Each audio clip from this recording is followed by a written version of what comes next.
كتور بيتنا كيف أمسون تركيز وعارفين runtii waxa uu muhiimsan laga hadlay waxay ahayd waraysi wixii qabsoomay iyo waxa hadda dhiman runtii waxa soo baxay in ay hawlo badan dhiman yihiin ayna tahay sidii la soo gaashan lahaa waxa dhimaanta gobolkaas oo qodobka si loo xoreyn lahaa gobolkaas lagu diyaargaroobi lahaa runtii waxay ahaayeen qaabka hadda hawsha ay socoto oo runtii ay aad uga mahadceliyeen waxaana qodobada sanayaal ku badan ciidamada Soomaaliya jooga marka runtii waxaan dhihi karaa wuxuu ahaa kulan aad iyo aad muhiim ah loo baahnaa xilligiisana dhacay waana ku faraxsan insha Allah natiijooyinka aan ka soo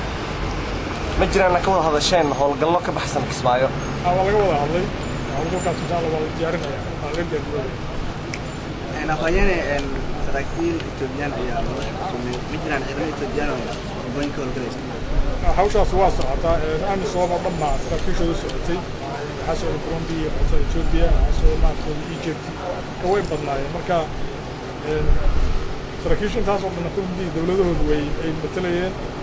إذا ما إثيوبيا إن شاء الله ونسوينا أي مادام ولكن نسوينا هذا